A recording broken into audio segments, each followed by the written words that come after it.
Hi, everyone. Welcome back to this last fifth part of our program on PepsiCo and the strategic assessment of PepsiCo that was done by a team here at the University of Mount Olive at the Tillman School of Business. My name is Kurt Roney, and I'm a professor of strategic management here. And what I'm doing is video recording, the presentation that was done by this team of students so that other students at the Tillman School can look at these 5 parts of the assessment in order to get a good idea of how a strategic assessment of a company like PepsiCo can be done. In our first part, we had a review of the background, the history of PepsiCo, the various product categories that are offered by PepsiCo, and its mission. And took a look at the mission in some depth by using a device which we call Abel's model. After that, we took a look at evidence that needs to be gathered in order to make strategic decisions. And in strategic planning, gathering evidence tends to be a lot more work than actually making the strategic decisions themselves. So part 2 was about the external environment and the 2 of the 3 parts of the external environment, economic dimensions and markets that are served. Then in part 3, we looked at the structure of the industries that PepsiCo is in, namely beverages, non-alcoholic beverages, and snack foods.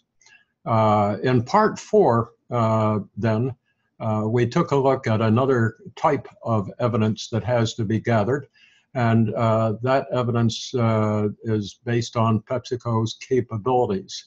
Some people like to go straight to conclusions about strengths and weaknesses, but we go a little deeper and take a look at financial trends, the financial capabilities of the firm, its financial condition.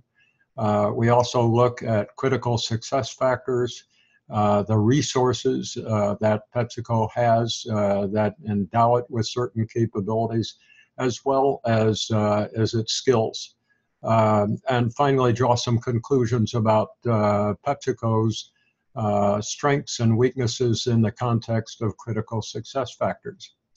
So having drawn all that evidence, we're now in a position here in part 5 to make some decisions regarding standards for success or goals and the approach to pursuing those goals, namely strategy.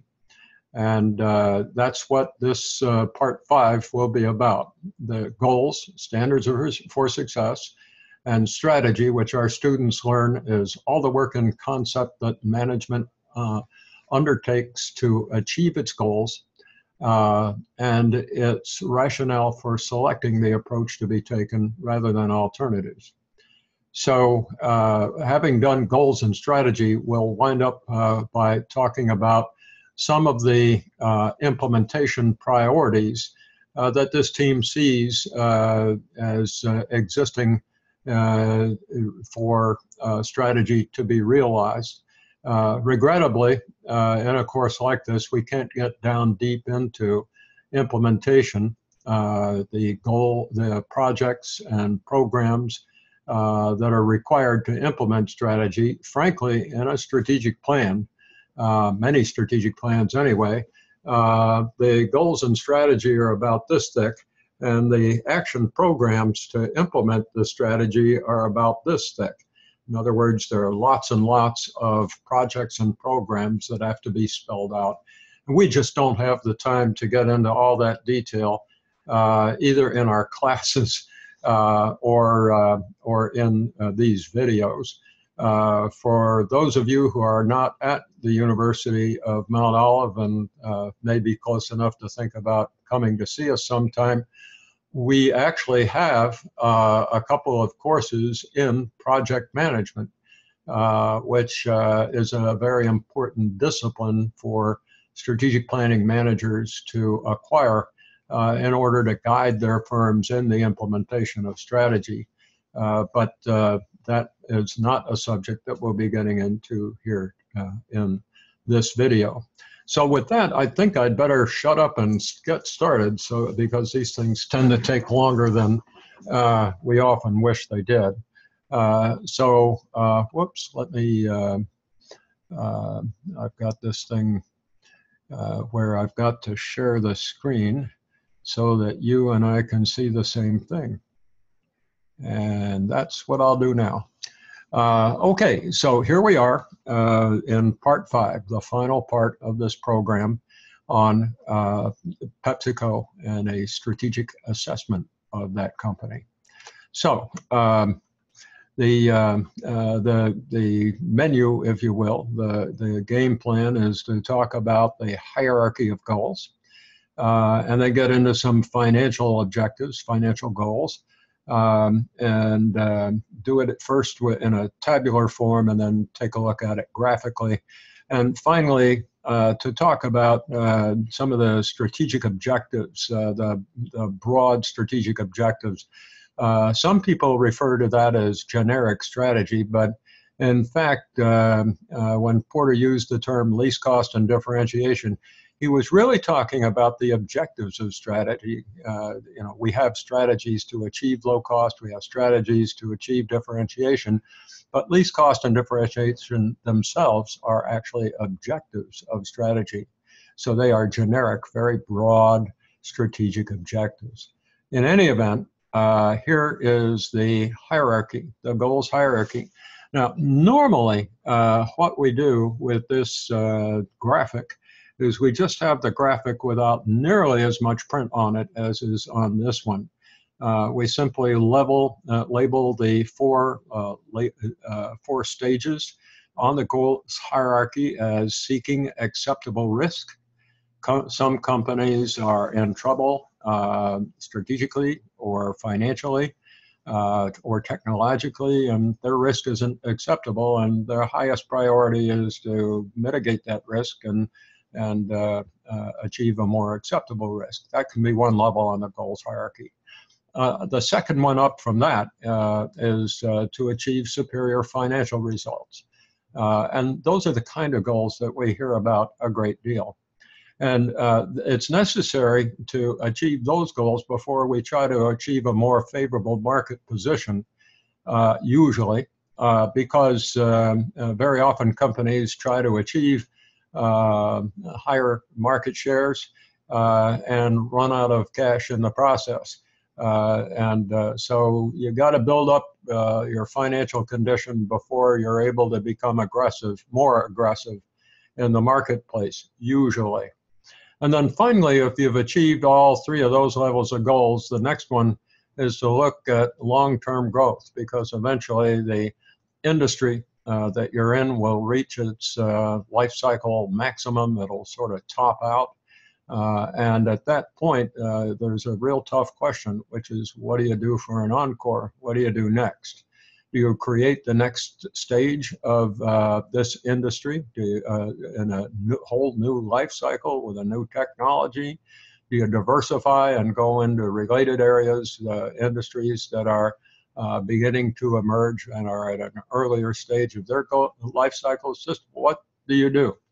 Well, PepsiCo, as we've learned, is in more than one industry. It's at least in beverages, and it's really in soft drinks, and it's in non-soft drinks like water and juices, and trying to come up with other categories too. And at the same time, it's in snack foods, and depending upon whether you want to include cereal and snack bars in the snack food category or not, they may be in yet a third industry. So, and I might add that those last 2 are a pretty small category for PepsiCo. So we usually say that PepsiCo is in the beverages and snack food industries, and that really is a sort of a gross way of describing it. It doesn't describe the detail. But with that in mind, this team put together this graphic and acknowledged that PepsiCo has acceptable risk. It's got a little problem in that its leverage, financial leverage, is high, and we'll get into that a bit later. We already have done that in part 4 when we looked at financial trends and saw that PepsiCo's leverage was high. But be that as it may, PepsiCo seems to have good cash flow and plenty of ability to service its debt, and so PepsiCo's risk level is not unacceptable. And so with that, we move on to the next level, which is superior financial results. And here again, we find that PepsiCo's performance has been pretty good. It can always be better, and especially in some areas. But by and large, PepsiCo is not in a bad way financially. So this takes us to the next level, bearing in mind that at no time do we think that when we're at one level on the goals hierarchy, that we forget all about the others. When we're pursuing better financial results, by way of example, we don't just forget about our market position. When we're seeking a more favorable market position, we don't forget about our financial results. It's just that this hierarchy enables us to identify our priorities, where we're going to place greatest priority. It's not that we're not going to have objectives at other levels. It's just that at some levels, priorities will be greatest. And for PepsiCo, we can see that if they're going to keep on going with Quaker, they're going to have a more favorable market position. That could be by acquiring other companies. It could be by developing other related products. They already make snack bars, and they could do a lot more like that. There are a lot of granola products, for instance, on the market that are very attractive. And that PepsiCo could get, or that Quaker could get into. And they could also move toward other packaged products. I won't get into the detail there because there are so many options, but those options definitely do exist. Again, when we look at PepsiCo's financial results, foreign results, as opposed to domestic, we can draw another conclusion about market position. Domestically, PepsiCo has a strong market position, especially with snack foods. However, its foreign market positions, by and large, are not so strong. And Coca-Cola's, for instance, are stronger. So PepsiCo needs to and should be forming goals to improve market shares and market positions, that is qualitative rather than quantitative positions, in foreign markets, especially the growth markets of China and India. China is the growth market of the present.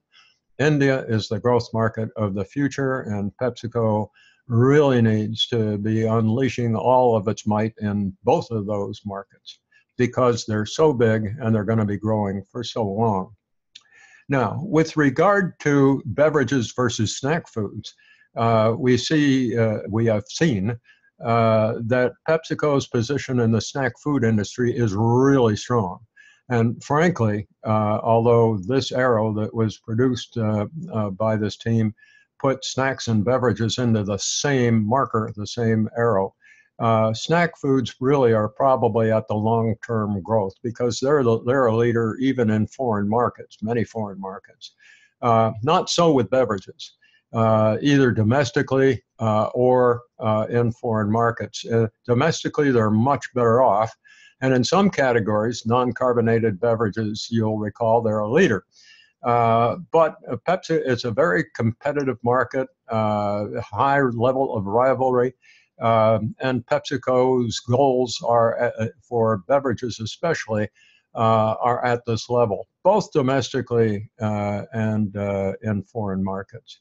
On the other hand, when we're talking about snack foods, the challenge is greater. Because once you've reached the level of success that PepsiCo has had in snack foods, the real question is, where do you go from there? You've pretty well come up with everything it takes to be the 10,000-pound gorilla. So do you come up with new kinds of snacks? Do you move into related industries and diversify? Just how is it that PepsiCo will pursue long-term growth? And it's got two options. First of all, it can take those snack foods and extend them and expand them. And that's certainly an option. But it's a tough one because, again, it's difficult to discover what the specific options are. Alternatively, PepsiCo could diversify and move into other food product categories. For instance, it has a position in Russia in the dairy products industry with Wim Bildan. And it has made a couple small other acquisitions in dairy foods outside the United States.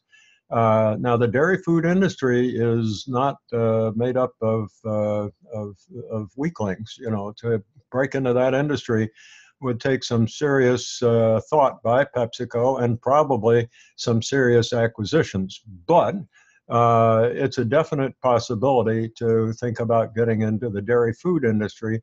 If that were PepsiCo's decision and judgment, then it could be that entry into that industry in a sustained way and growth in that industry could be a long-term goal. So there it is, the goals hierarchy. Just remember, even though this exhibit is very busy, that it's just those arrows up at the top that represent PepsiCo's situation. Remember also that choosing a level doesn't mean that you've achieved that level. So when we point an arrow to favorable market position or more favorable market position, we don't say that PepsiCo has a favorable market position. We say that their goal is to achieve a more favorable market position.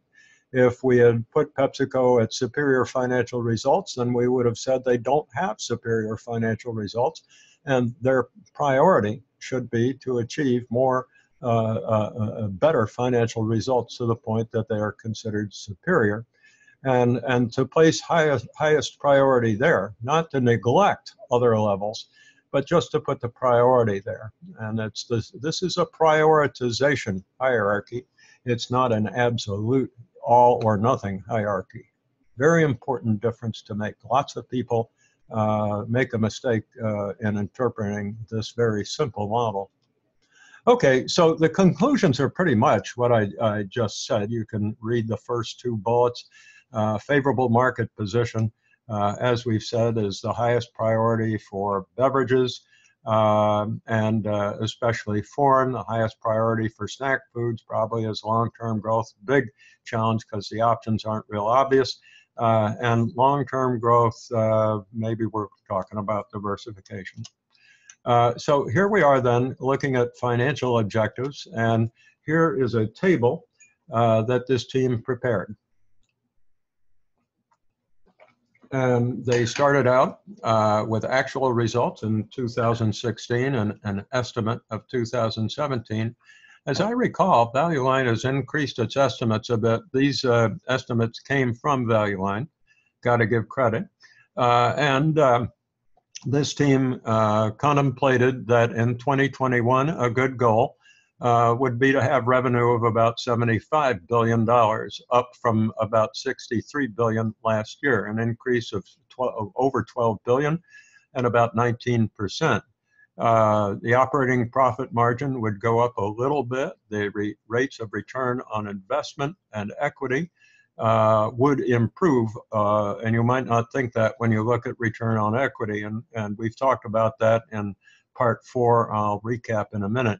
Rate of return on invested capital, according to the analysis this team has done, ought to improve pretty substantially from 18% to 23.5%. That's up 5.5 points, and that's quite a jump. And it would definitely represent superior financial results. The return on equity has been high for PepsiCo because PepsiCo's equity has been low. In 2016 and 15, PepsiCo bought back a lot of shares, and that pushed equity down. It also paid dividends that, as I recall, were greater than that year's income. And the way we calculate return on equity as a growth rate of equity before we pay dividends and sell stock and buy back stock is to express the year's net income as a proportion of beginning equity. Lots of analysts make a mistake there, and they do it on ending equity, and that usually distorts the picture a little, but not much in great big companies. But return on equity is essentially a growth rate. The way you increase equity is by retaining earnings, and earnings is another word for net income. So before the dividends and stock sales and stock buybacks are considered, what is the rate of growth in shareholders' equity? And when shareholders' equity was pushed down a whole lot back in 2015 and 16, it made it easy when earnings came up to increase equity by a large portion. Every year, as equity increases, the same amount of earnings will produce a lower proportionate growth. And that's what you see in this chart. So in 2021, according to this team, the rate of return on equity would still be 54%, which is very high. To think that shareholders' equity would grow at those rapid rates for that long, that is for 5 years, is a little hard to imagine. So I wouldn't be at all surprised if back at Purchase, New York, where PepsiCo is doing its financial planning, it's probably looking at something in the order of 35 or 40%. That would be real good performance. But they know, and I don't know. But that's just my perspective. Long-term debt has come up, as you know, in order to buy back stock, to do a couple acquisitions recently, including buying in the bottlers, the two of the bottling groups, and also to pay dividends. So with payment of dividends, which normally we should not borrow to do, making acquisitions and doing and buying back those bottlers, as well as buying back stock, PepsiCo ended up with some expects to have $32 billion of debt at the end of 2017, which is when we're making this recording. And that's a lot. The target, according to this team and according to Value Line, would be $25 billion, a reduction of $5 billion or 17%.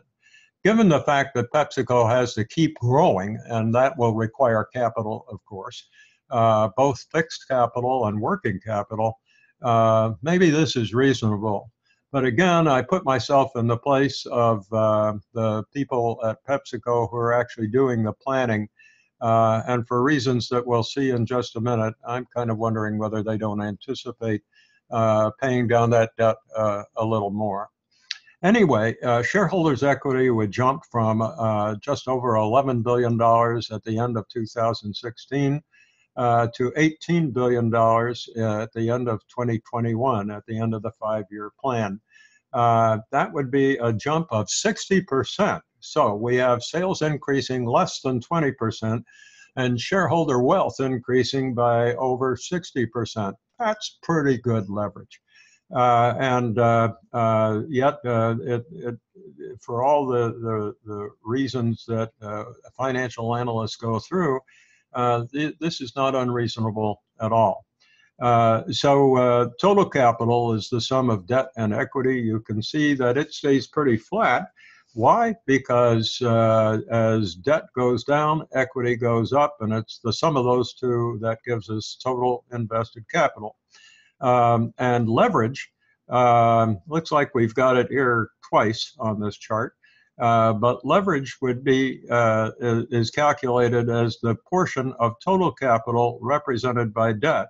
You can see that at the end of 2016, it was about 73%.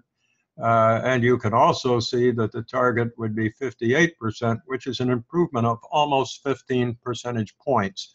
Not bad, but not good enough. If I were to put myself in the place of Mrs. Newey and the financial planners at Purchase, New York, where the headquarters is located, I'm guessing that they're saying it's got to get below 50%. That's based on just some assumptions on my part and probably theirs. But one assumption has got to be that, especially with the new tax law that's probably going to be passed to lower tax rates, with the expected growth in the economy and the U.S. Federal Reserve policy, as well as the central bank policies in other countries, you've got to believe that interest rates are going to go up. And if interest rates are going to go up, and you've got long-term debt of $25 billion, what's 5% of $25 billion? What is it, 125 million or something like that? It's a big number. And I'm not sure that, let's see, my God, it's more than that. 10% of 25 billion would be $2.5 billion, and so 5% would be what, $1.25 billion, something like that. So it's just such a large potential impact on earnings that my guess is the financial planners at PepsiCo are thinking about how to get that debt paid down a little more. Just a surmise on my part. I have no inside information that I can share with you on that. The conclusions for the financial goals. This team, by the way, raised the sales target a little more than Value Line's estimate. 19%, though, is not a real ambitious target. So, especially in a growth economy and when you're moving more aggressively in foreign markets where growth is faster. Profit margin, rates of return ought to stay nice and strong, and I've explained why the return on equity will probably come down more than Value Line thinks.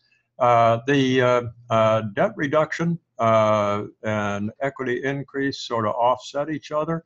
So that invested capital, the I in ROI, won't increase that much. So as operating profit goes up and invested capital stays roughly in the same ballpark, we can expect rates of return on invested capital to go up. And financial risk, if you believe the estimates we've seen, would still be just a little under 60%, or rather leverage would be, which is a measure of financial risk. And as I say, if I were sitting in the chair, I would not be comfortable with that estimate. But that's just me. I'm an old man, and I'm more conservative than some people are. So now we'll just express that same story that I shared with you in graphs. So hopefully we can go through those in a pretty deliberate fashion. So here we see what's been happening to sales. We've already talked in part 4 of this program about how sales have been pushed down by the unfavorable market conditions or economic conditions in Russia, the sluggish conditions in Europe, exchange rates, which until recently were working against conversion of foreign currencies into dollars. And for those reasons, sales have just been sluggish. Again, if you're PepsiCo's directors or its strategic planning staff, these are not smiling numbers. We don't like to see sales go down. And for that reason, you can bet that PepsiCo's marketing strategies are pretty aggressive. And so the target would be to go from something like 63 billion up to 75 billion That although it looks like kind of a hockey stick, a little bit perhaps ambitious, it's not really, because the flat sales in recent years have been due to factors beyond PepsiCo's control, such as the poor economic conditions in Russia, as well as South America and Europe. And those things are not going to last forever. Plus, PepsiCo's got some pretty aggressive marketing plans. So 19% growth in 5 years, that's not too much at all. And as when sales were flat, operating margin declined. Declined also because of those exchange rates. It declined because some of the businesses that were acquired, including the bottlers, they're not as profitable as other lines of business. And as we know, Wimbledon in Russia just hasn't been having a good time. They can't have been. PepsiCo hasn't disclosed it, but you don't have to be much of a rocket scientist to figure out when the country's price of its #1 export, oil, has dropped so precipitately, and sanctions have been put on Russia by the United States and the European Union. Its economy is really in a bad place, and if its economy is in a bad place, so is Wimbledon. As I say, I don't expect that to go on forever, but we can't predict when it'll end either. But for all of those reasons, plus the costs of the acquisitions themselves, it costs a lot of money to do acquisitions, whether you're paying investment bankers or accountants or lawyers, it just gets expensive. So for all of those reasons, operating profit margins have been lackluster. However, as I often tell my students, when I was VP of corporate planning at an industrial corporation, we didn't have operating profit margins like 18%. That would have been dying and going to heaven for a manufacturer and of machinery. And yet here, when PepsiCo's having a bad year, they're getting 18% operating margin. Folks, that's not too bad at all.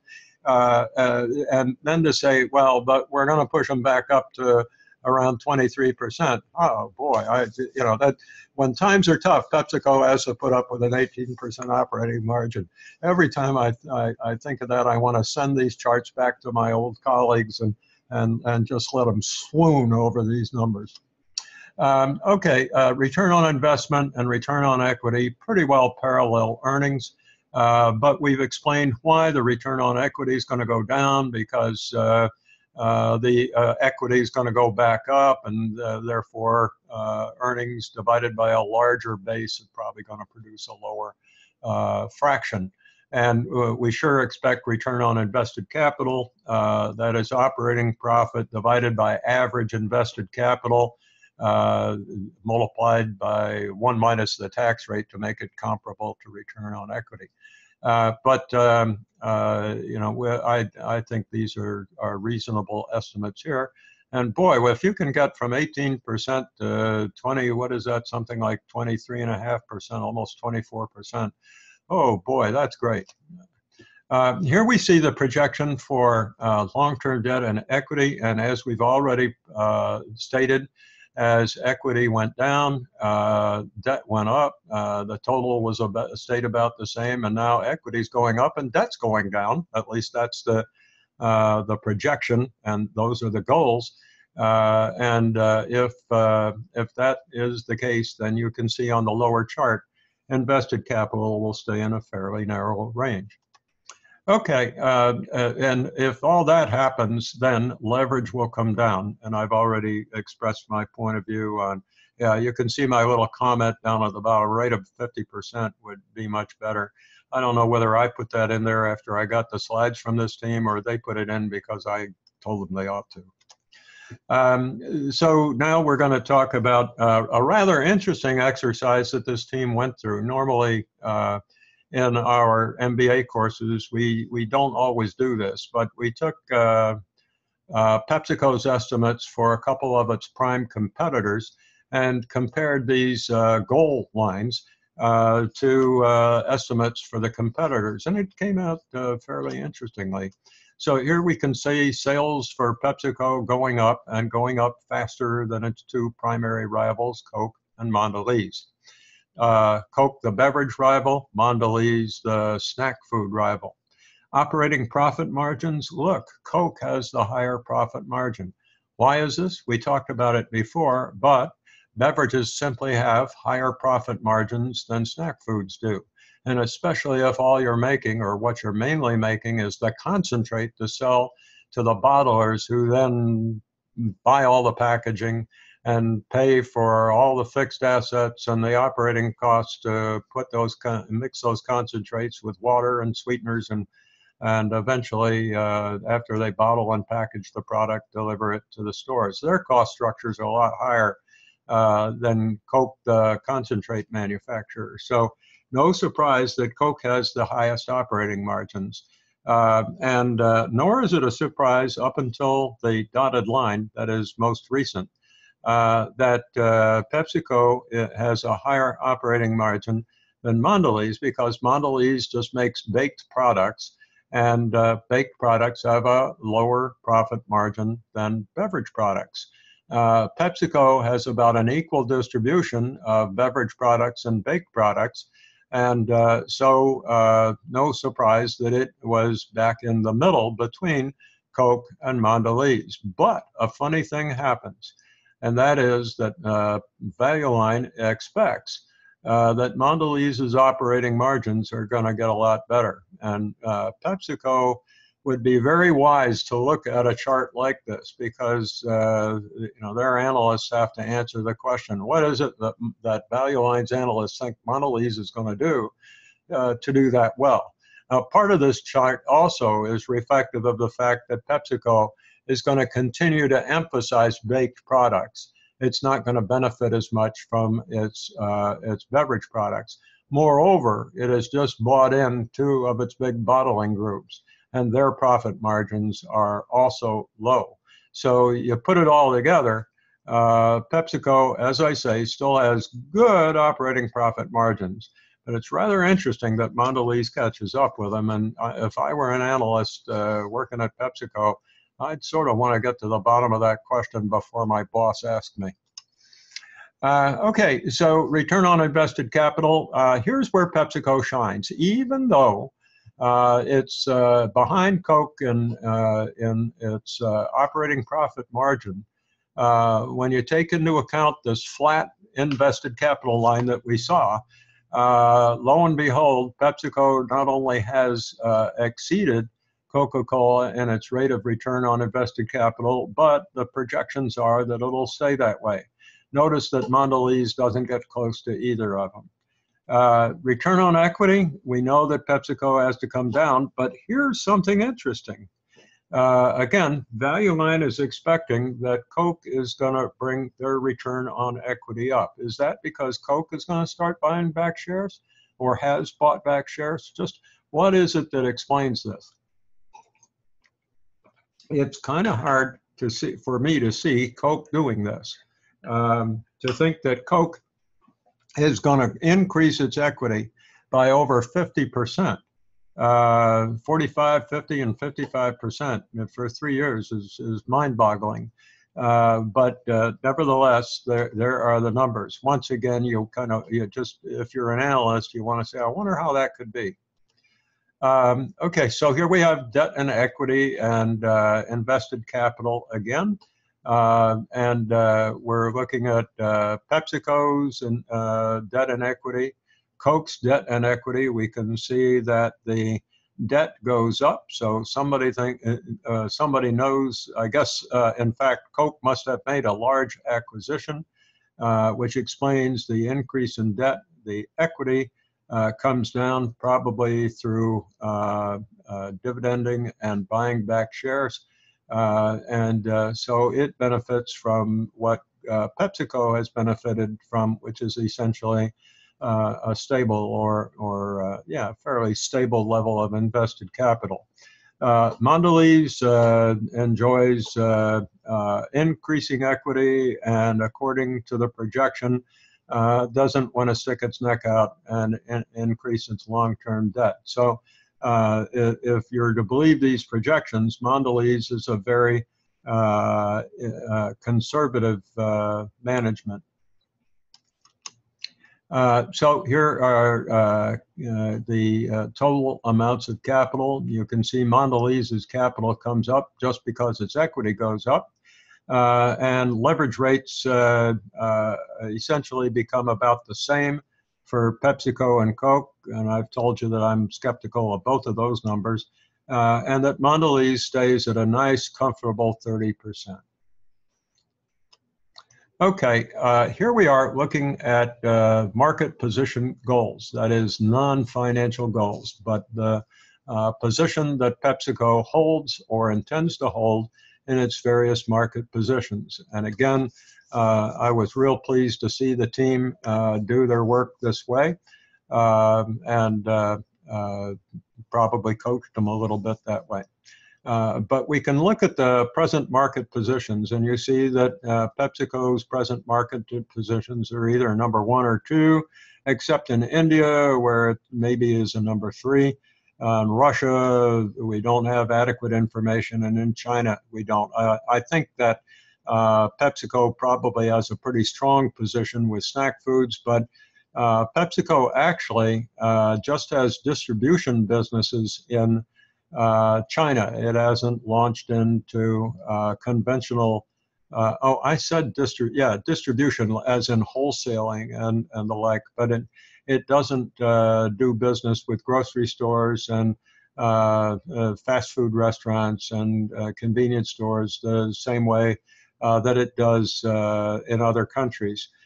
So it's difficult to understand exactly what PepsiCo's position in China and Russia are, although I'm guessing that it's pretty strong in Russia, and I think that it's favorable in China because of what PepsiCo is doing with its research and development laboratory there. So I think probably we would find that China has a favorable market position, but exactly what its rank is, I can't say. I'm sure the people at PepsiCo can say that. In any event, in the domestic carbonated and non-carbonated beverages, you see that PepsiCo is number 1 in the non-carbonated, number 2 in the carbonated. PepsiCo's goal is undoubtedly to stay at number 2. It doesn't want to compete for a declining market, which is what carbonated beverages are in the United States. On the other hand, the demand for non-carbonated and healthy drinks is growing, and PepsiCo wants to remain number 1 there. With regard to its position in the international markets for carbonated beverages, you can see that PepsiCo is number 2 across the board, and Coke is number 1, except, I'm sorry, that PepsiCo simply is number 2 across the board, and that its goal in Latin America and Europe in carbonated beverages is to not try to overtake Coke. But in China, Russia, and India, where the demand for carbonated beverages is increasing, it would be worth PepsiCo's effort and investment to try to get a larger share of those markets, because the demand for carbonated beverages, in fact, is increasing there.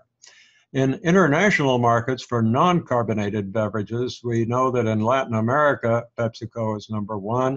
In India, it's number 3 because the top 2 categories are bottled water and juices, and although PepsiCo certainly makes very good products in those categories, as we saw when we looked at the market conditions, there are local brands that are favored, and it's going to be tough for PepsiCo to negotiate a higher position in the market, but we contemplate that PepsiCo's goals are in all of these markets to be the number 1 supplier of non-carbonated and healthy beverages.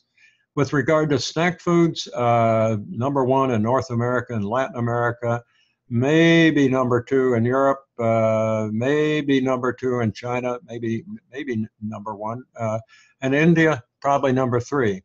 And again, the goal would be, because it's reasonable for PepsiCo to be aggressive and to expect good results from aggressive marketing, the goal is to hold the top spot. And again, we're just imagining that that's the way PepsiCo is thinking. You've got some detailed explanation of the rationale for each of these market position goals over on the right side with the bullet points. I've pretty much summarized them. And I'll allow you to go ahead and read those bullet points at your convenience. So this takes us then to generic strategic objectives. And as you, all of you who've had a strategic management course know, we're talking about either differentiation or low cost, either across the board, industry-wide, or within targeted markets, in which case it's called focused differentiation or focused low cost. And it's even possible to approach or to pursue a combination of both low cost and differentiation. PepsiCo has lots of reasons to be differentiated. I'm not sure that this team picked them all, but they wanted to show that there was a time when PepsiCo introduced plastic bottles, aluminum cans, pop-top cans, and new kinds of packaging. PepsiCo came up with something called a cube, which was just a square, no matter how you look at it, and full of cans of beverage. But it's Pepsi's flavors, I think, that probably distinguish it. You can see Mountain Dew over there on the left side. That had just come into the fold when I was at PepsiCo. And man, it just hit a home run. It just took off like a rocket. And it's still the number 6 brand among soft drinks after all that time. So it's just been a marvelous investment.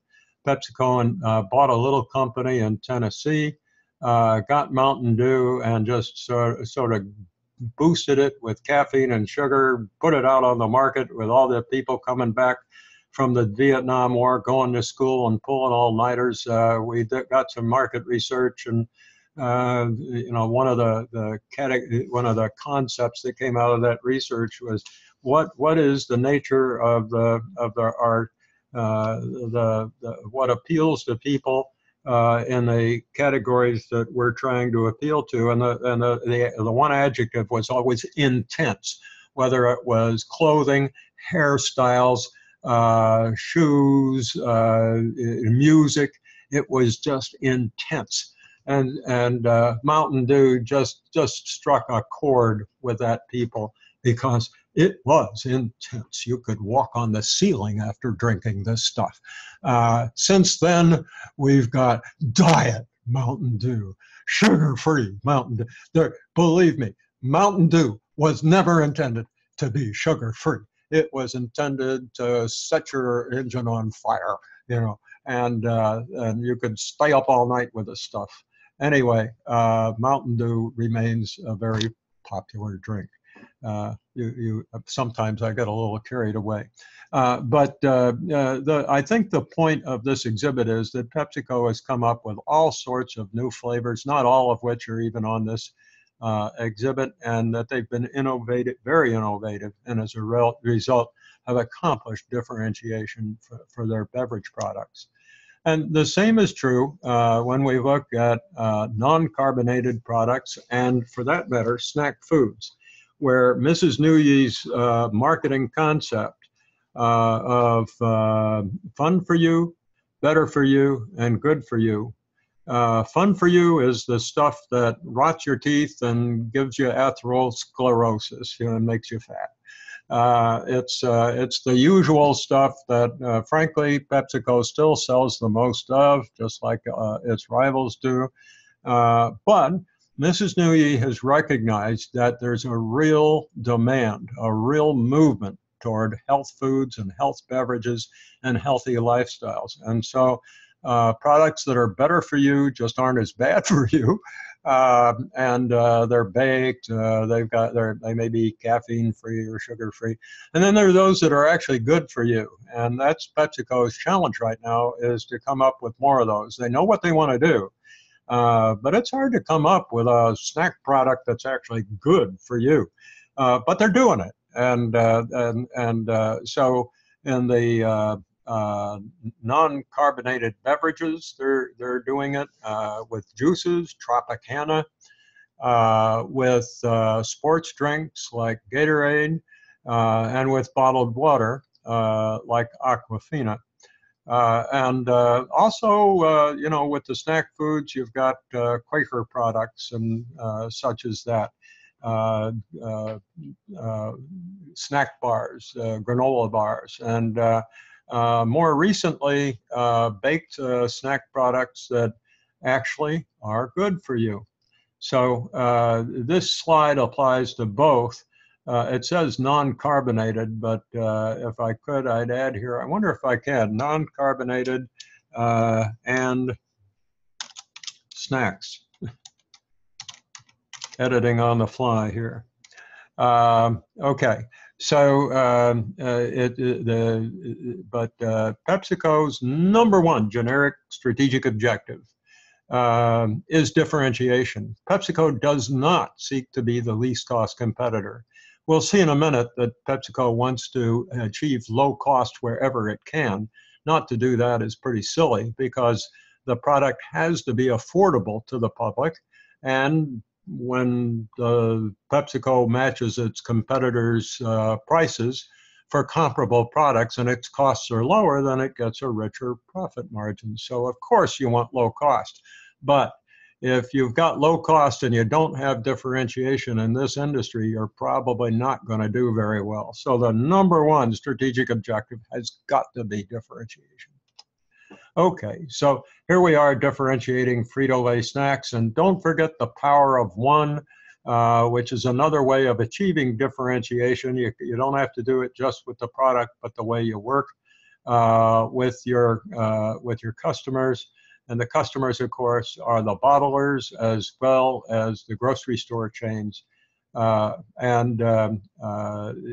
get the bottlers and the bakeries and the parent companies' marketing arms and the retail chains all working together to maximize the impact of these products in the grocery store.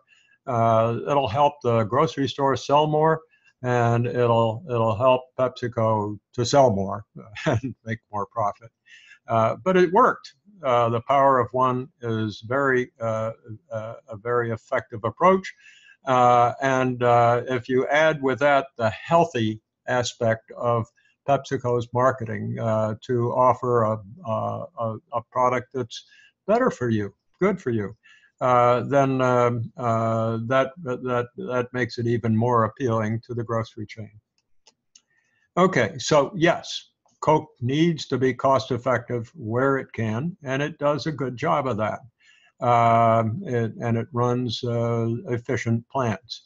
But that comes second to differentiation. So in fact, what PepsiCo is doing is trying to achieve both low cost and differentiation. Frito-Lay plants, very efficient, so are the bottlers, and so forth. And of course, with scale economy, their purchasing costs are probably lower than others, maybe not as low as Coke, because Coke buys in such large volumes as well. But with scale economy, the costs are low enough that other potential rivals have to think twice about getting into this industry. Okay, so those are the goals and the strategic objectives, and this takes us then to a discussion of PepsiCo's strategy. And again, this is kind of a menu of where we're going to go. We're going to talk about capabilities. We're going to talk about market positioning. We're going to talk about PepsiCo's international strategy, and then how they put things together by acquiring businesses that have something, some similarity to what PepsiCo is already in, and then diversification, either into related businesses or in the past, PepsiCo has actually gotten into unrelated businesses, and that didn't turn out too well. Okay, so capabilities development, that's the first one. Let me get a little drink here to moisten my throat.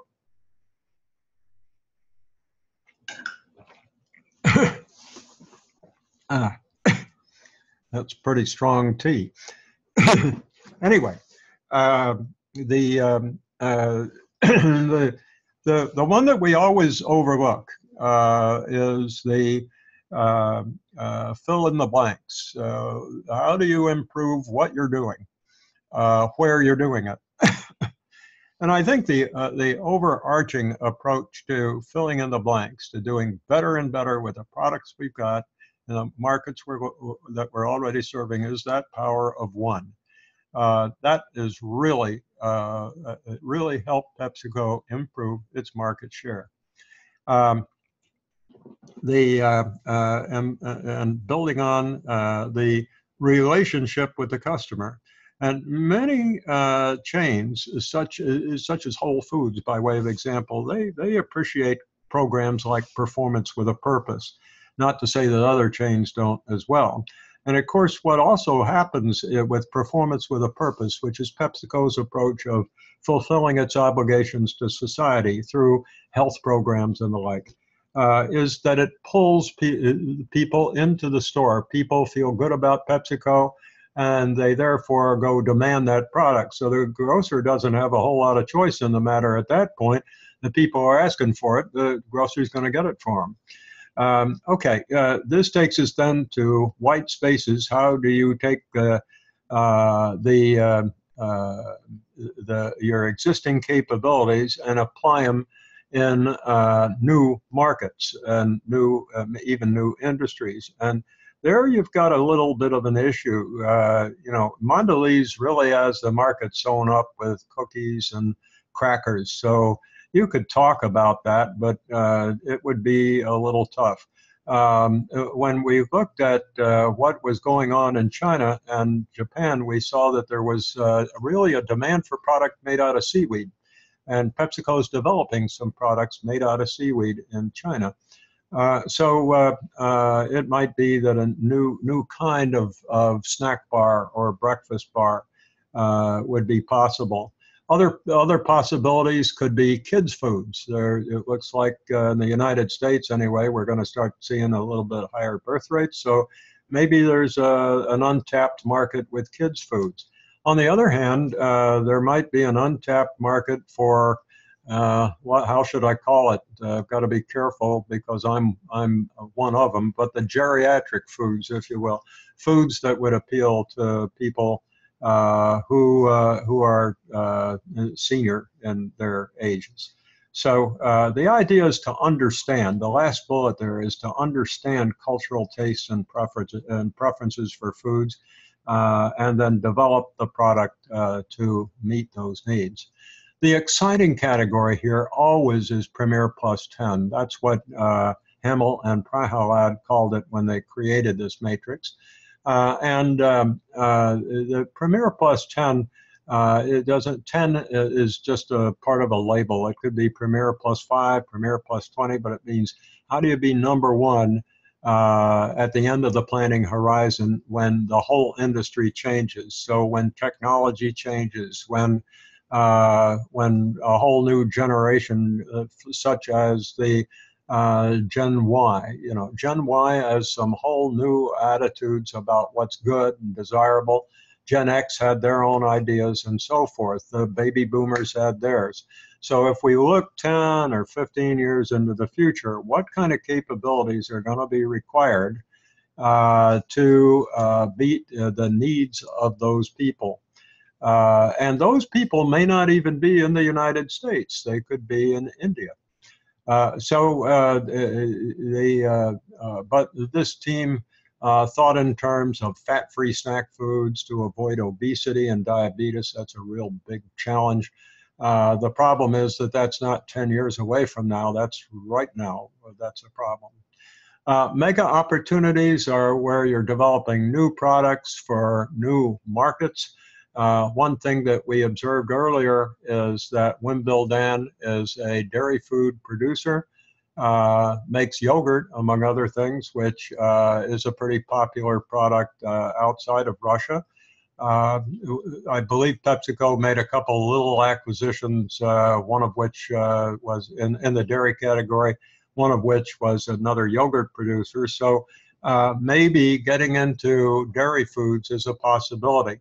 The problem, again, I think I've mentioned earlier, is that the dairy products industry is made up of some pretty gargantuan companies, and they're not just going to stand around watching PepsiCo try to do this. So if PepsiCo is going to get into the dairy food industry, it's probably going to have to make a pretty big acquisition. But it certainly is not timid about making acquisitions, and it's got a lot of experience doing it. So that's a very reasonable possibility, and I think much later in this review we may even catch that topic again. So now we're going to talk about market positions using Ansoff's growth matrix. This is a matrix, as you remember, that is intended to characterize how a company has undertaken or intends to grow. And so we've got a little bit of both here. So when we're talking about market penetration, we're saying, how are we going to take our existing products in our existing markets and get higher market shares, to get higher market penetration? Once again, here's the power of one. Customer relations management, media advertising. Boy, is PepsiCo good at that. And this is what people do, managers do every day when they go to work. They try to do better with their existing products in their existing markets. This is the day-to-day strategy. This is lots of implementation going on, lots of tactical things. Now, if we're going to develop new products for those existing markets, the ones we're already in, Ansoff called that product development. And again, PepsiCo's history is just full of product development, all sorts of products, through acquisitions as well as internal development.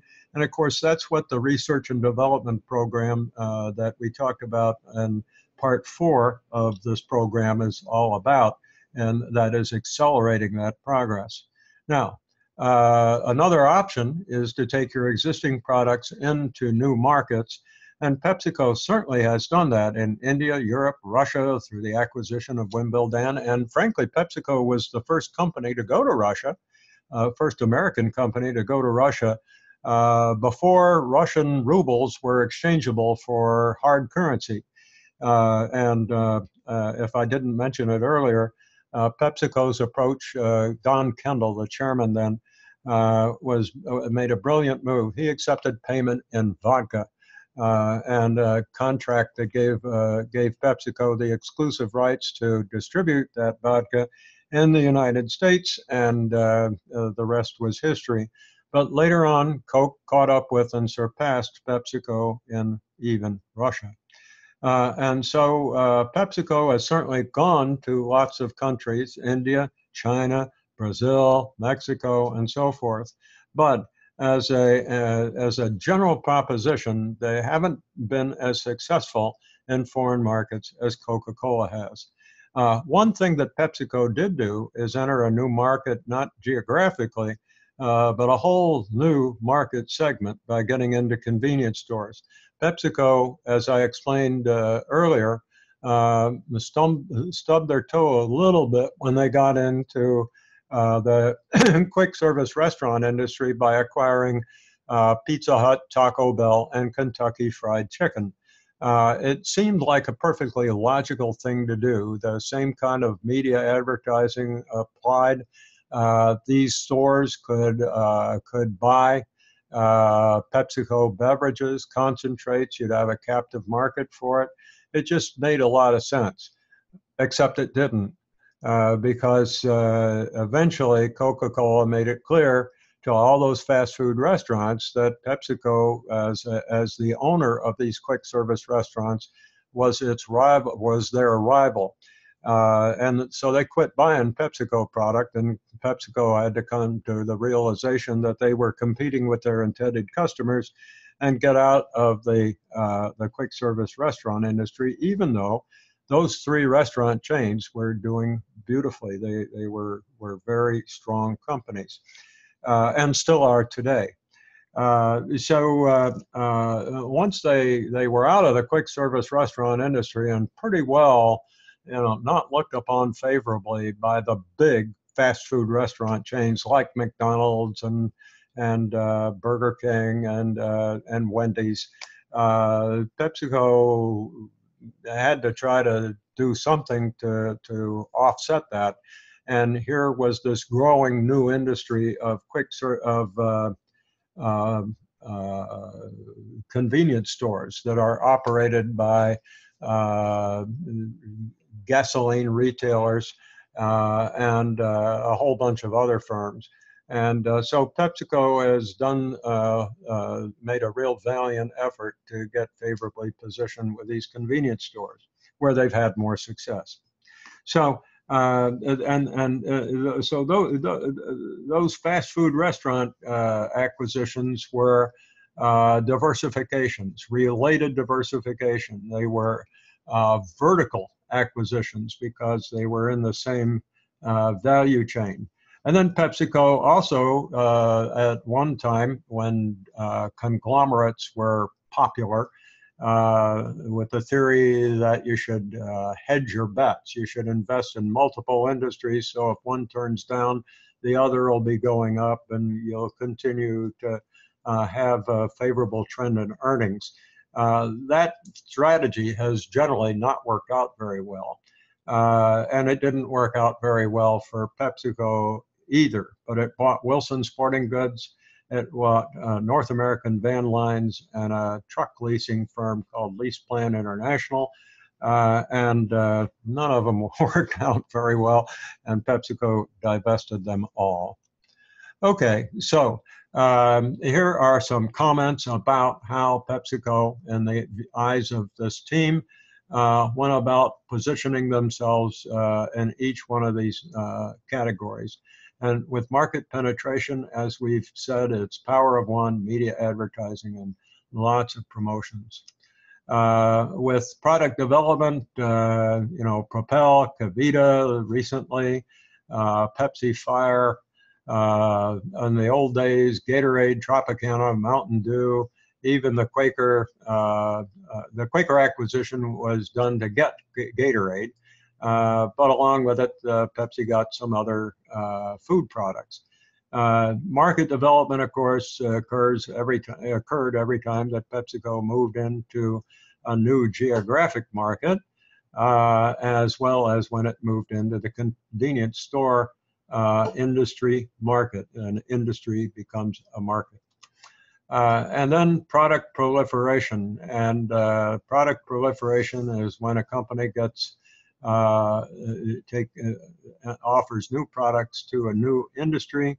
KFC and Taco Bell and Pizza Hut were in related markets, and so that was related diversification, but still product proliferation. And then the unrelated acquisitions were more product proliferation, and frankly, that was just a time in America's history when people were diversifying, not probably even knowing why. Okay, this takes us to market positioning from a different perspective using the BCG matrix. Again, I'm going to sort of bathe my throat here. Okay, this is a very busy slide, probably a little difficult to look at, and it was borrowed from one that was used earlier. But the idea is to indicate where cash flow is being generated by products that have achieved a high market share, but the market's not growing so fast anymore.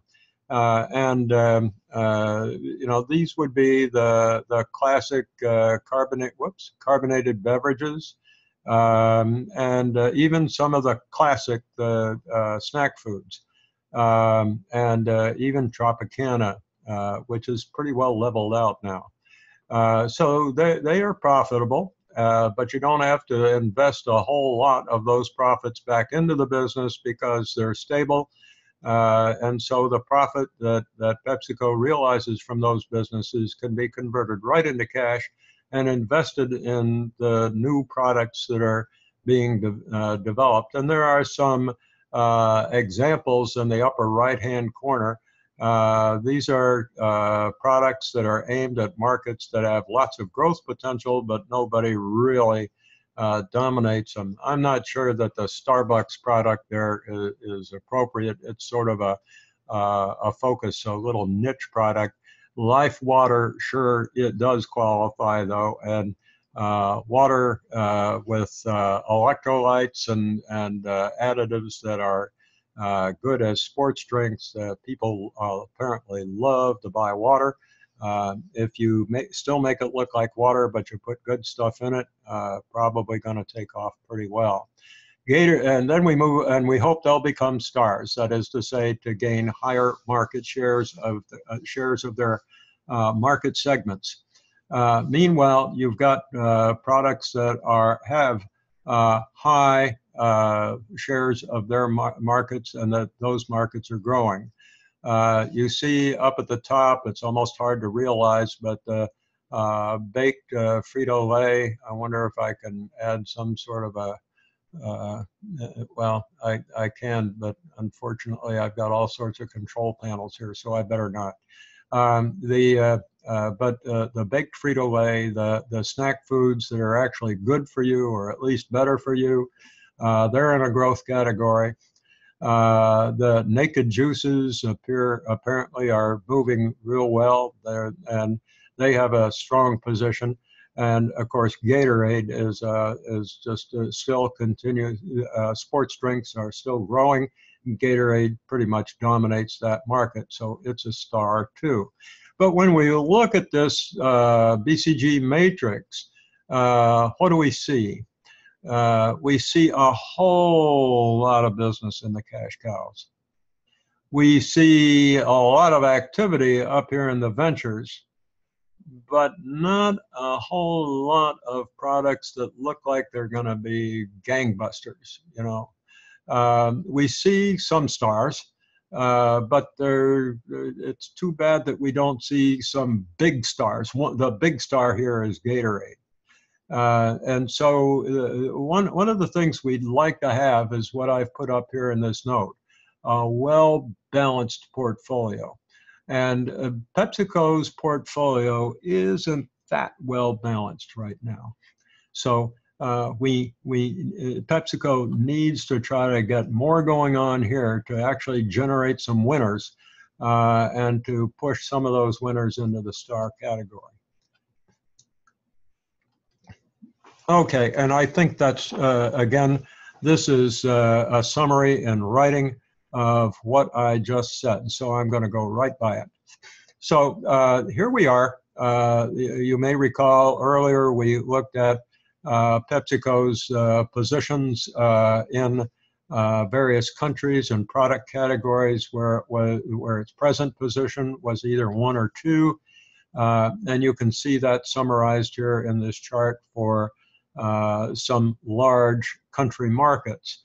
And then we can see what the goals are. And in some cases, such as beverages, we want to move from number 2 to number 1, and that's possible, even though Coke is number 1 now. Why?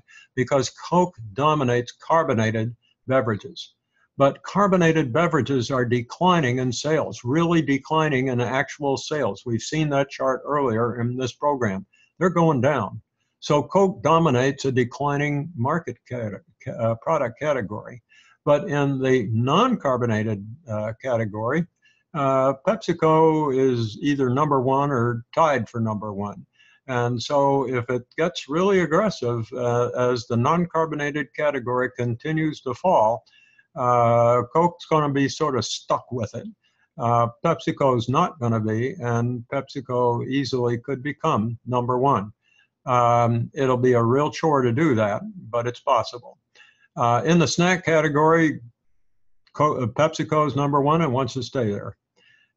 In Russia, number two in beverages, number one in snacks, wants to move into the leaders category in both. In India, Pepsi's beverages are neither number one or number two, and so it wants to be number one in beverages. That's going to be a real tough slog. In snack foods, it's not number one or number two either, but it's a lot stronger in that category, and I think that they've got a chance of being number one. Probably have to do joint ventures. It's not like they're going to be able to just have a standalone company. And a lot of foreign companies now, the residents of those countries prefer national brands. There's a sort of a nationalism trend going on around the world. Japan, the same general idea. China, with a little unsure just where PepsiCo stands, but that is a growth market, and it deserves just all the effort that PepsiCo can put into it. Same for India. So now we're going to take a look at international strategy. And as you may recall, there are four options. Home replication, it's called home replication by some authors and international by others. But this is where you just essentially duplicate the business model that you have at home all around the world. Some good examples would be hotel chains. I stayed in a Hilton in Xi'an, China last year, and it was a wonderful hotel. I think the reason I liked it was because it was a Hilton, and it was pretty much what I wanted to experience in a Hilton. Great hotel. And so that's an industry that supports the so-called home replication or international strategy. The strategy is formed at home, and it simply is replicated around the world. Although PepsiCo does some of this in that it operates its bottling operations and its bakeries pretty much the same if it owns them around the world, there are a lot of differences in product preferences in the products that PepsiCo actually produces. Just think about Wimbledon or all those new products that are being developed in the Research and Development Center at Shanghai. This is not PepsiCo's strategy. PepsiCo does not have a home replication strategy. Okay, now a multi-domestic strategy would be one where we change our business model to fit the local market conditions, whatever they may be, wherever we want to do business. Wimbledon has its own business model right there in Russia.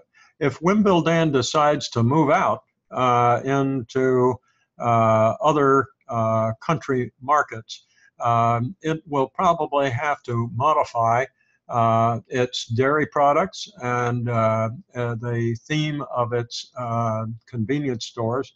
I'm not sure that it would, but if it were to go beyond Russia, it might have to use a multi-domestic strategy. But we can be sure that PepsiCo is not doing this. A global strategy would be where we consider the whole world one great big system, like an amoeba, if you remember that in your high school biology class. There's a nucleus, which is the corporate headquarters, and then there are these organs spread around the organism to do what is necessary for the organism to function. Essentially, it's a big system. And so we see these kinds of organizations in the petroleum industry, the chemical industry, even the steel industry sometimes. Where assets are located, That they are there because they are there to because it's most economically reasonable to have them there. So PepsiCo Beverages probably locates its bottling plants, the plants where it produces concentrate, bottles water, and so forth. Probably doesn't have them in every country. It well may. But I'm thinking about Southern Europe or the Benelux countries, perhaps, where it might not make sense to have each of these kinds of operation in every country. And of course, in the European Union, you can pretty well move goods around duty-free. So it's more like doing business in the States. And I'm taking a lot of liberty when I say that, because it's not, it certainly isn't exactly the same. But maybe PepsiCo Beverages uses this kind of model because they bottle things exactly the same way. They make the concentrate exactly the same way. They make Gatorade the same way. They make Pepsi-Cola the same way. They make Tropicana the same way. They put them in essentially the same kind of containers. They bring them to grocery stores or convenience stores pretty much the same way. Not exactly the same. The way you get products to the store in India is certainly not the same way that you do in England, by way of example. So it's not a perfect model, but it's as close as anything for the beverages. But when we're talking about snack foods, people's food preferences really do differ. And if you're going to bake different products, then your bakery is going to be different. And so PepsiCo uses a pretty standard approach to making baked products wherever they're located, but they modify them enough to meet local standards. So there's both responsiveness to local market conditions and the intent to achieve scale economy and benefit from standardization wherever possible. So it's most reasonable to say that Frito-Lay has a transnational strategy. It will market different products that are made differently from the products that are made and offered in a completely different part of the world. Okay. So this takes us to integration and diversification. And we've pretty well covered this a little bit already. But the acquisitions, a lot of PepsiCo's acquisitions have been horizontal integration. By that I mean buying companies and industries that the company already is in. You can see a whole bunch of them listed in the upper left-hand corner of this slide. Right below those are new products that were developed internally, organically, to achieve horizontal integration. But PepsiCo simply developed these as internal ventures and had success with both of them. And I would expect to see more of that kind of development. You know, it's expensive to acquire products. So if PepsiCo can develop more of these products, better for them if they can do it internally.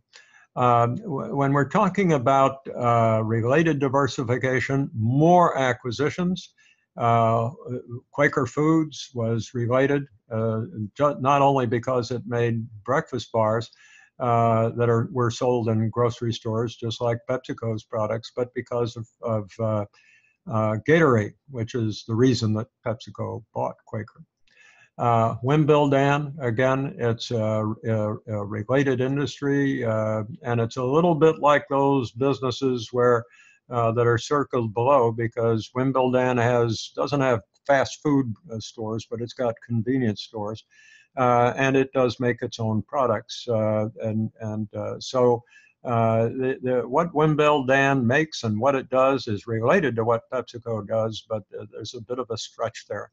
And then you've got that Tricon Restaurants that was spun off after PepsiCo had acquired Kentucky Fried Pizza Hut and Taco Bell. And it wasn't a bad idea at all until it was discovered that PepsiCo was competing with its intended customers, and that was the end of that. And then we have acquisitions to implement unrelated diversification. Usually not a very good idea, but there they are, and there they went. They're all gone. Okay, and by the way, Kentucky Fried Pizza Hut and Taco Bell, because they purchased the beverage product that PepsiCo made. That was vertical. They were vertical integration moves as well as related diversification moves. So they fit both categories. Okay, this takes us to just how the strategy is to be implemented. And these are the subjects that we're going to cover: management, organization structure, culture, projects and programs, the controls, and technical methods. Management, the reason this slide exists is because when you get into the history of PepsiCo, what you find out is that each of its chief executives has made a major change in strategy and even the business model. I met Wayne Calloway when he was the chief financial officer at Frito-Lay. And he eventually became the chief executive officer. He changed the organization structure of PepsiCo in a big way, and made some major changes in how the company was managed. And those changes are still with us. I've talked about Donald Kendall previously, the guy that took the United States and PepsiCo to Russia, but since I've already talked about him, I won't anymore. And the same for Roger Enrico. He's the guy that came up with the power of one. I credit him with being a real innovative guy. I don't think he's gotten nearly the credit he deserves. Steve Renemund followed Enrico, and basically he may be the one that didn't make major changes. He just continued to implement the power of one. Indra Nooyi came in behind him, and boy, she's changed everything. And I don't mean changed it by making it different from what it was, but adding to it. So her approach has been to add to what PepsiCo already was done. Performance with a purpose, fun for you, better for you, good for you, the healthy food approach to product development, moving to India.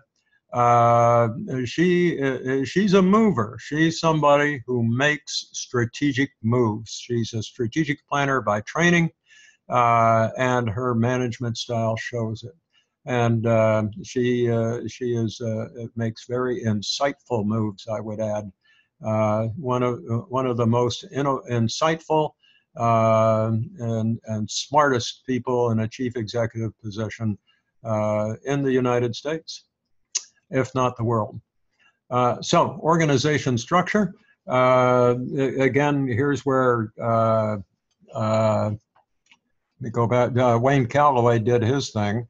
But we've got essentially a geographic organization structure. We've got Pepsi America's Foods. So we've got geographic and then product organizations. So these are the geographic food divisions. Here are the America's beverages divisions. And then in international, food and beverage divisions are not divided, but in each country, somebody is responsible for all of those products, not all of which are produced in those countries. Sometimes they are imported. So we've got a geographic organization structure at the very top, but then within those we've got 7 geographic product divisions, and they're 5 of them are product divisions. And 2 of them are still more geographic or structured geographically. So PepsiCo's kind of complicated, but I think they've approached this very rationally. The way they've divided these responsibilities, they're nice and clean. There's not much overlap, except when you get into these divisions that handle beverages and food products both. And I'm sure that can be a little complicated. So what kind of projects, projects and programs have been implemented, have been conducted to implement these strategies? And again, all we can do at this point, instead of getting into all the detail, is just to identify the kind of projects and programs that exist. So the big one was the merger of Frito-Lay and PepsiCo, right? That was a big project. And the power of one. Can you imagine all that went on when Roger and Rico architected and put this thing together, all the negotiating that went on? When each acquisition that's done, I've done several acquisitions in my life on behalf of my clients. And I can tell you that each acquisition is a big project with lots of players. The Performance with a Purpose program of Mrs. Nguyen, lots of diplomacy, among other things, and just reaching out to people and appealing to their better interests. And of course, building all these laboratories, 7 of them around the world, it just tremendously complex projects in order to get that technology in place.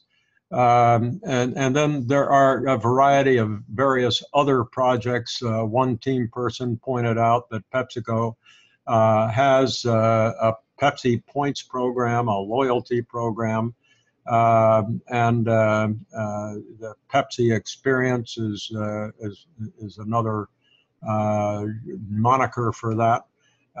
But using Pepsi Points, it's kind of like frequent flyer points. And something called Pepsi Pass, using social media, and gets you admission into concerts and trips and stuff like that. Okay, now at this point the presentation is pretty well over. And the next 2 slides are I'm not going to read them all, but I'm going to talk about them a little bit because it enables me to make a very important point. So here we go, and that is vision. Whenever you hear the word vision, you usually hear it matched with mission. Some people put vision before mission. Some people, including myself, put mission before vision. In my view, vision is a perception in the mind's eye of what the company is going to look like or be like when it's either accomplishing its mission or has done so. Now, it's one thing to write that down before you start going through the strategic assessment and the strategic planning.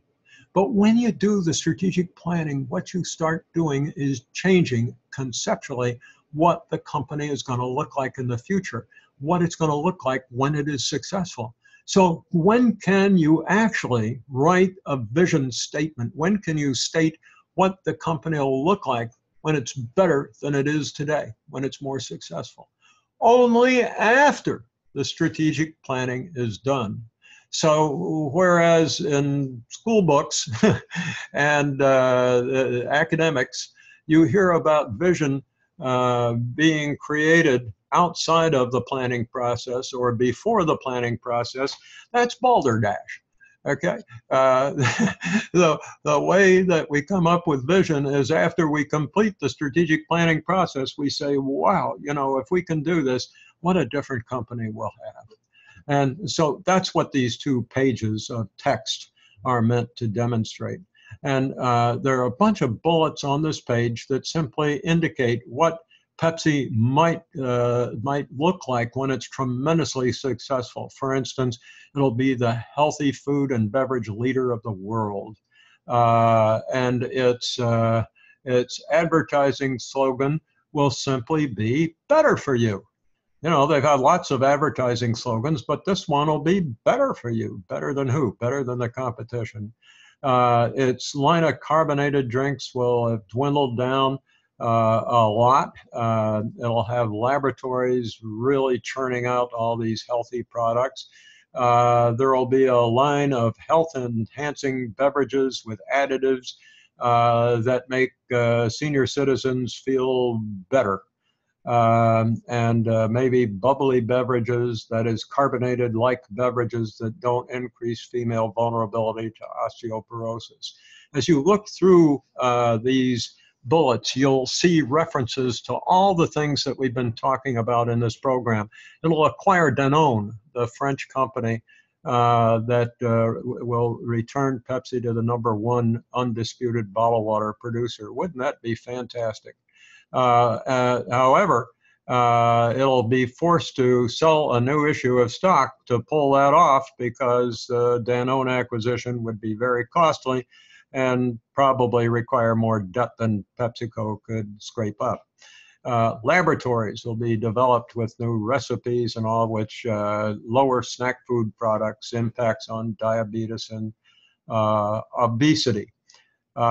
Maybe a whole new line of products from seaweed we talked about. Dairy products will be the third product category. We've talked about that as well. One possibility, in addition to bringing Win-Bildan's dairy products to the US and Europe and China, would be to acquire a dairy food product line. Kraft, as it turns out, has merged with Heinz, and Kraft isn't doing that well. And there has been some discussion of Heinz spinning Kraft back off. And I imagine the people in PepsiCo's headquarters are well aware of that, and that's a possibility for sure. The Frito-Lay subsidiary focused on acquiring foreign producers of snacks and snack bars. In India, though, there's this concern about having foreign companies have large positions in industries. And so PepsiCo's approach would be to do them in small pieces, little companies, and keep adding them until they build a bigger corporation. But they're not going to be able to just buy a great big company.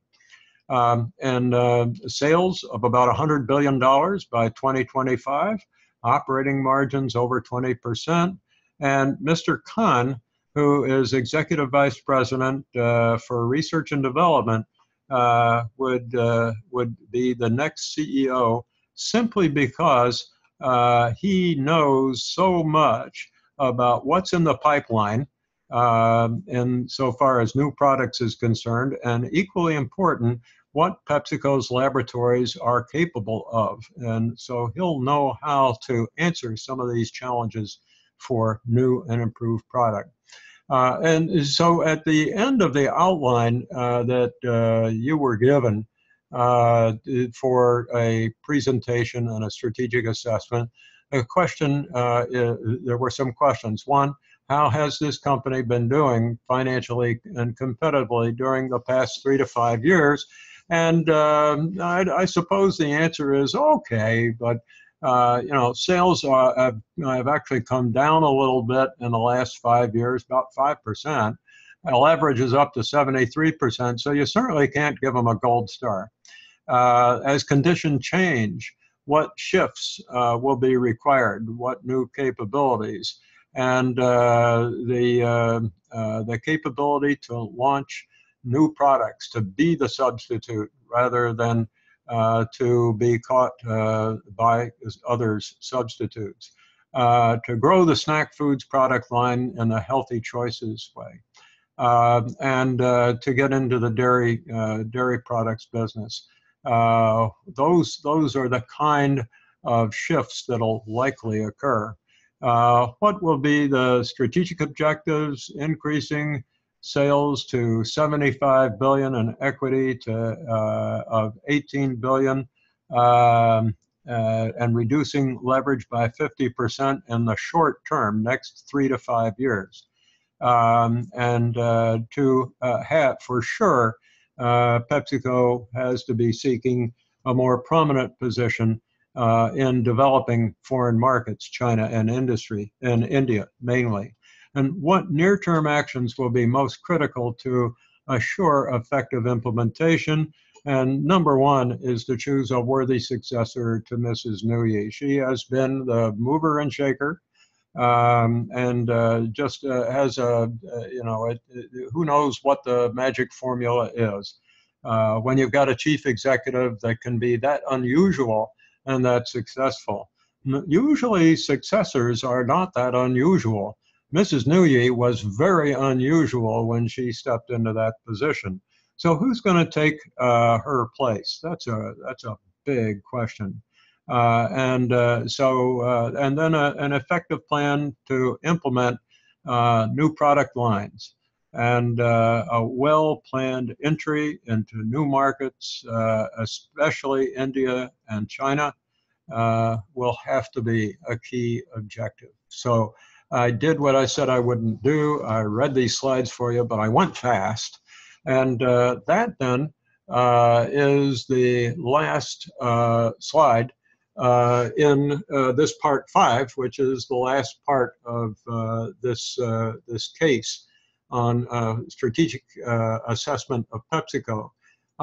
Aside from being long and tedious and wearing on you, I hope that it's been a little interesting.